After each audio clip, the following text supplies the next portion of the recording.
नमस्ते दोस्तों,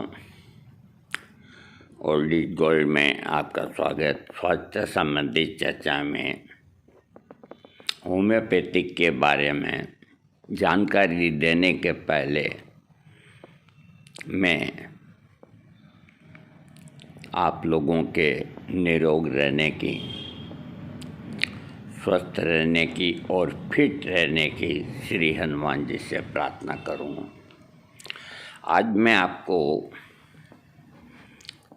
मैं हर बार नई चीज़ देता हूँ। होम्योपैथिक के अंदर कुछ विशेष जानकारी मैं जानता हूँ कि जो मैं जानकारी दूंगा तो इसको इतना लाइक नहीं करते, लेकिन बहुत से करते भी हैं। तो पलड़ा किसका भारी है ये ऊपर वाला जाने। हमारा काम है देना, आपका काम है पसंद करें। ख्याल अपने अपने, पसंद अपने अपने। होम्योपैथिक दवा का उपयोग करते समय सुरक्षित और निश्चित के लिए महत्वपूर्ण बातों को थोड़ा ध्यान में रखना चाहिए। जैसे कि एक योग्य चिकित्सक से परामर्श लें। अगर आपको होम्योपैथिक इलाज में आना है तो एक अच्छे योग्य चिकित्सक से आप परामर्श लें। किसी भी होम्योपैथिक दवा का उपयोग करने से पहले एक योग्य और अनुभवी होम्योपैथिक चिकित्सक से परामर्श करने की सलाह दी जाती है।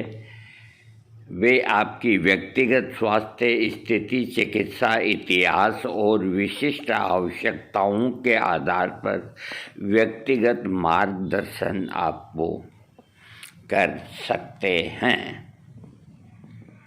इसके अलावा होम्योपैथिक केवल लक्षणों का ही नहीं बल्कि संपूर्ण व्यक्ति का इलाज करती है। लक्षणों का तो करती ही है, संपूर्ण व्यक्ति का इलाज करती है। भावनाओं और शारीरिक गठन के आधार पर एक उपाय चुना जाता है। एक ही स्थिति के लिए अलग अलग लोगों के लिए अलग अलग उपचार की आवश्यकता हो सकती है। होम्योपैथिक के अंदर एक जो खास बात है वो ये है कि जैसे चार मित्र हैं और कोई न कोई को कोई न कोई रोग है और वो विचार करते हैं कि अपने को होम्योपैथिक इलाज लेना चाहिए, तो वहाँ डॉक्टर के यहाँ तो अलग अलग जाएंगे, एक साथ चारों को नहीं बिठाएंगे। वो तो पहला दोस्त गया तो उसके सारे रोग लक्षण लेने के बाद में ये निश्चय किया कि भाई आपको लाइकोपोडियम 30 इतने दिन लेनी है और पर्चा बना के। थोड़ी देर बाद 2-4 और रुक गए, फिर एक दोस्त का नंबर आया। अब ये देखिए कि रोग एक ही, पहले दोस्त का भी वही रोग और दूसरे दोस्त का भी वही रोग। रोग का नाम आप गठिया वाई मान लीजिए, गठिया का दर्द। हाँ, तो उन्होंने ये निश्चित किया था कि ये डॉक्टर अपने आप को बहुत होशियार समझता है, तो अपन इसकी वो भी ट्राई लें। तो वो गया, डॉक्टर ने सारे रोग लक्षण लेकर के उसके लिए ब्राइनिया L32 लिख करके उसको भेज दी। और वो चुपचाप वहाँ से आ गया। ऐसे ही तीसरे रोगी के लिए कैलक्रिया कार्ब लिख दिया, चौथे रोगी के लिए, यानी कि चारों दोस्तों को एक ही बीमारी के रोग लक्षण वो रट रटा के गए बताए। उसके बावजूद भी डॉक्टर ने सबके लिए अलग अलग दवाइयाँ लिखी। तो इसका ये मतलब होता है कि होम्योपैथिक रोग लक्षणों का नहीं, व्यक्ति का इलाज करती है। अब मैं इसको स्पष्ट कर देता हूँ आप लोगों को। देखो, मैं जानता हूँ कि आपको इस तरह की जानकारी नहीं दी किसी ने, न कोई देंगे, कि सबसे पहले तो लक्षणों की दवा निकाली।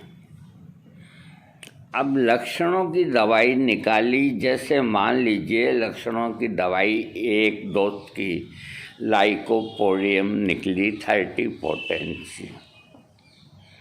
जब उसकी बातचीत से मालूम हुआ, उसके शारीरिक गठन से मालूम हुआ, उसकी प्रकृति से मालूम हुआ, उसको पूछने के बाद क्या कमाई है, क्या खर्च, मैं पैसे बचाता हूँ, मैं कंजूस हूँ, मैं लालची हूँ, तो डॉक्टर ने लाइकोपोडियम का ये लक्षण, यानी कि उसके गठिया के लक्षणों को गौण किया और उसके व्यक्तित्व के जो लक्षण हैं उसको प्रधानता दे करके लाइकोपोडियम उसको दिया। ऐसे ही दूसरे दोस्त के साथ भी, अब वो भी गठिया बताता है अपने आप को, तो डॉक्टर के लक्षण के अंदर दवा निकल के आती है, रस्टॉक्स आती है। तो जब उसके और व्यक्तिगत लक्षण लिए तो वो देखने में काला था, कुछ कंजूस भी था, तो डॉक्टर ने उसको ब्राइनिया 30 लिख करके भेज दिया। तो लक्षण गौण हो गए और व्यक्तित्व फर्स्ट आया। तो होम्योपैथिक के अंदर जो भी चिकित्सक हैं या जो रोगी हैं, वो चिकित्सक को अपने पूरे रोग लक्षण के अलावा अपने स्वभाव, गुस्से का है, दयालु प्रकृति का है, कंजूस है, गुस्सेल है, अगर उसने ये इस तरह के लक्षण डॉक्टर को नहीं दिए तो डॉक्टर को जो लक्षण दिए शरीर के, तो उन पर प्रधानता करके डॉक्टर ने जो दवा लिख दी वो फेल हो जाती है। जब तक कुरेद के डॉक्टर, उसका भी फर्ज बनता है कि भाई तुम्हें सारी हिस्ट्री बतानी पड़ेगी, यहाँ तक बताना पड़ेगा कि तुम्हारे पिता को क्या रोग था, तुम्हारे दादा को क्या था, उधर कोई चीज़ हाथ नहीं लगी तो तुम्हारी नानी के क्या रोग था, नाना के क्या रोग था। तो कहीं न कहीं से सुराग लग ही जाता कि मेरे दादाजी को कब बहुत आता था। अब रोग तो क्या था उस ज़माने में हमने देखा ही नहीं।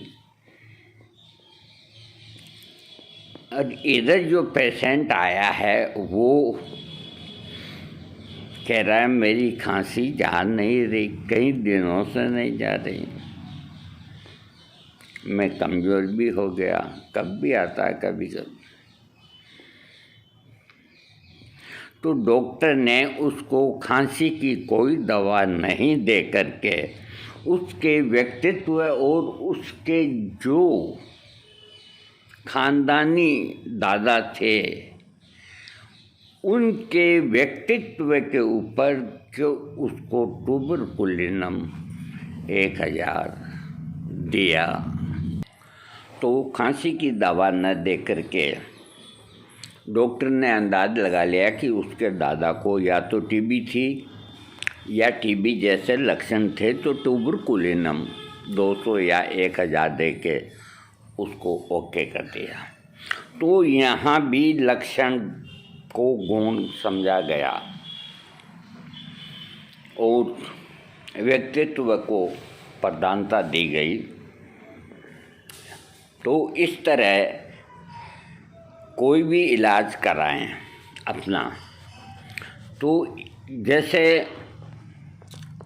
2 तरह के रोग होते हैं, 2 गति होती है, एक नवीन रोग होता है और एक पुराना होता है। नवीन रोग उसको कहते हैं कि अचानक ठंड लग कर के जुकाम हो गया, उसको नवीन रोग कहा जाता है। और पुराना रोग वो हो गया कि कोई का घुटना दुखता है, गर्दन दुखती है, सर्वाइकल है और काफ़ी समय से।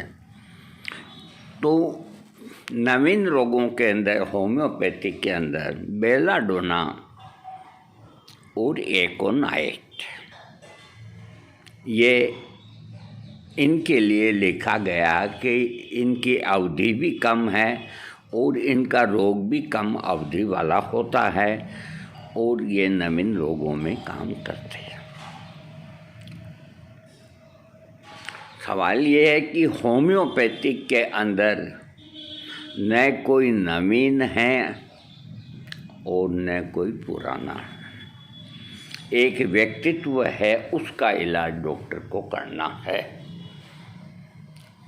जैसे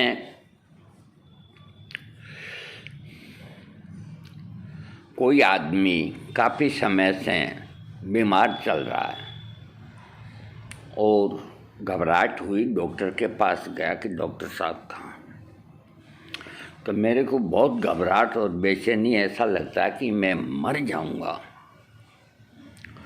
जल्दी कोई दवाई दो नहीं तो बहुत मुश्किल होगी।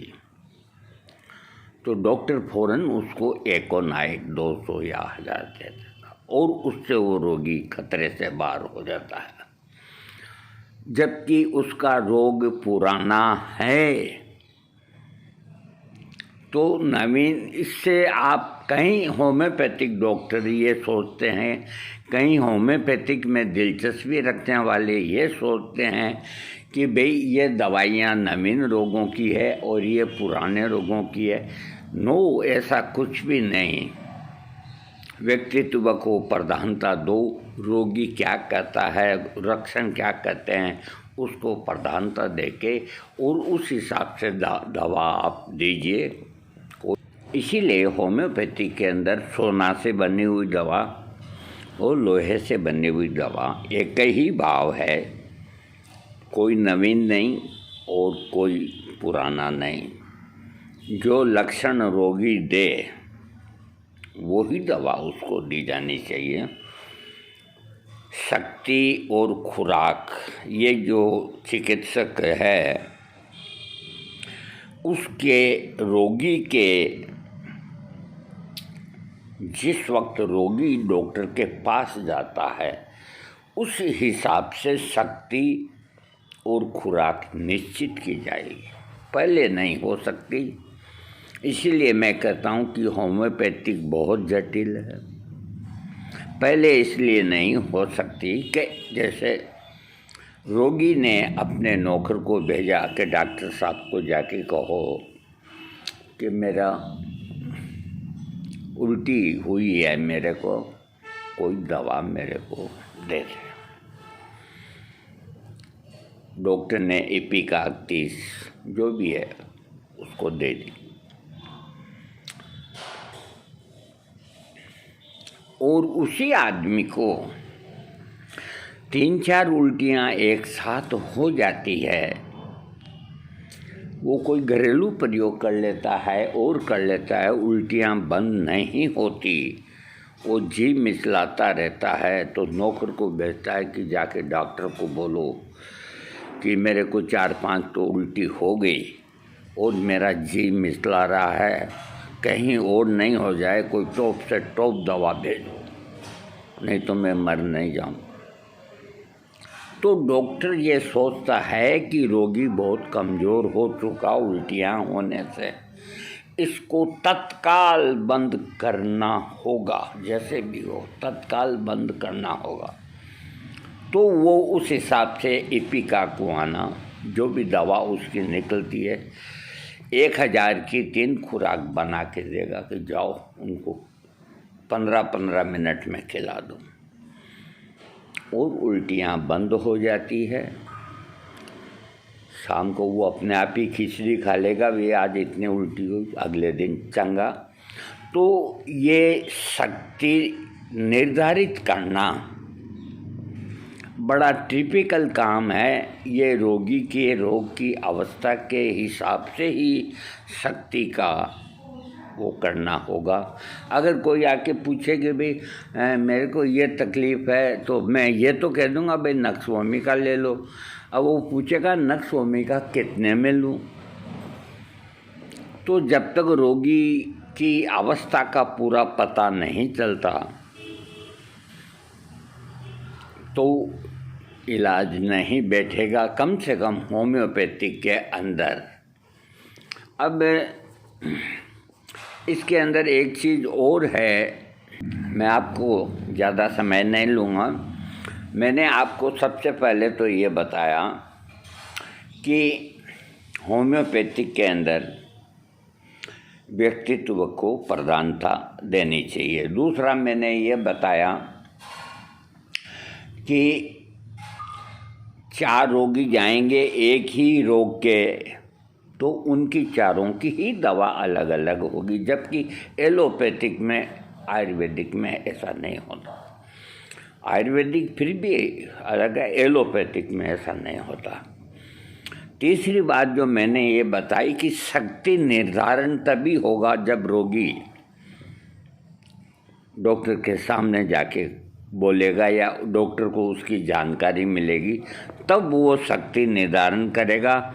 और मात्र ये कहने से कि साहब ने भेजा है उल्टी हो गई एक और आपने 1000 इपिकाक भेज दी, ये सोच के कि भाई कहीं और नहीं हो जाए, तो तुम भगवान नहीं। वो थोड़ा सा जर्दा यहाँ अटक गया, थोड़ी एक उल्टी हो गई, तुमने 1000 दे के उसका वो शरीर की प्रतिरोधक शक्ति को कम किया। इपिकाक 6 की भी एक खुराक दे देते, उससे ही रोगी ठीक हो जाता। 1000 देने की क्या जरूरत। अगर सुई से ही सांप मर जाता है तो उसको लठ से मारने की कोई ज़रूरत नहीं। शक्ति इस तरह से होता है होम्योपैथिक के अंदर।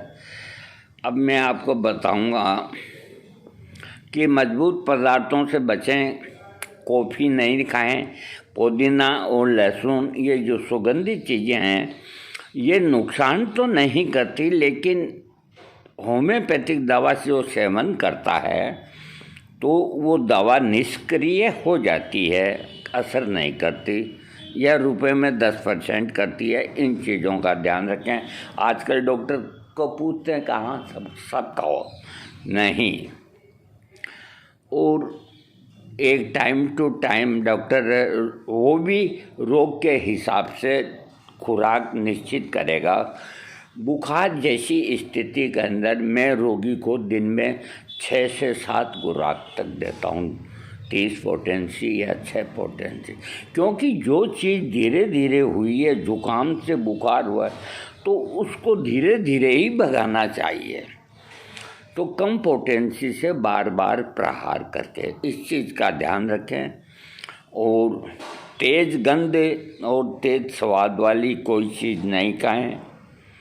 इसके अलावा जहाँ आप होम्योपैथिक दवा रखते हैं वहाँ कंघी है, शैम्पू है, टेम्पू है, ये जो सुगंधित चीज़ें होती है इनको न रखें। होम्योपैथी की जो गोलियां हैं उनको हाथ से न छुएं, ढक्कन में डाल के मुंह में डाल लें। जहाँ तक कांच की गिलास, आजकल प्लास्टिक ही है। होम्योपैथी की अगर ये ध्यान रखा जाए कि आपको कोई दवा लंबे समय तक रखनी है तो आपको कांच का शीशी के अंदर रख कर के और उसके ऊपर आप स्टिकर लगावें, दवा का नाम रखें। और आजकल एक्सपायरी डेट लिखने लग गए हैं, उनका पालन होना चाहिए। वैसे कभी ऐसा मौका आ गया कि आपके पास पेशेंट है जो गंभीर अवस्था का है और आपके पास जो दवाई है वो एक्सपायर डेट हो गई है, तो अगर आप रोगी को दिखाएंगे तो वो घबरा जाएगा, नहीं मरेगा तो ही मर जाएगा। तो आपको कुछ दिखाने करने की ज़रूरत नहीं, उसी से बना करके 2-3 खुराक दे दो, कुछ भी नहीं होगा। होगा तब कि दवा देने वाले डॉक्टर का आत्मबल कमज़ोर होगा तो कुछ होगा, नहीं तो कुछ नहीं होगा। मेरे पास 40 साल पहले की दवाइयाँ पड़ी है और उनको काम में लेता हूँ, वो वैसा ही काम करती है जैसे ये करती है। लेकिन देखो, गवर्नमेंट का कानून है, उसकी पालना होनी चाहिए। दोस्तों, आज का वीडियो इतना ही। आपको कुल मिला के मैं होम्योपैथी की थोड़ी ये जानकारी है ये देनी चाहिए हर एक को। अब आप इधर तो दवा खाते रहेंगे, इधर पेपरमिंट खाते रहेंगे, जर्दा थूकते रहेंगे तो आपका रोग कैसे ठीक होगा? हाँ, अच्छा, तो हम चलते हैं, फिर कब मिलेंगे? हाँ, अब ये तो आप ही जानो। आपको वीडियो अच्छा लगे सब्सक्राइब करो। 22 मिनट का बनाया, कोई ख़ास बड़ा नहीं है और इसमें ख़ास चीज़ें यही समझाई है मैंने कि रोग का इलाज होम्योपैथिक में नहीं, रोग लक्षणों का भी नहीं, रोगी के व्यक्तित्व के अंदर सारी चीज़ें आ जाती है।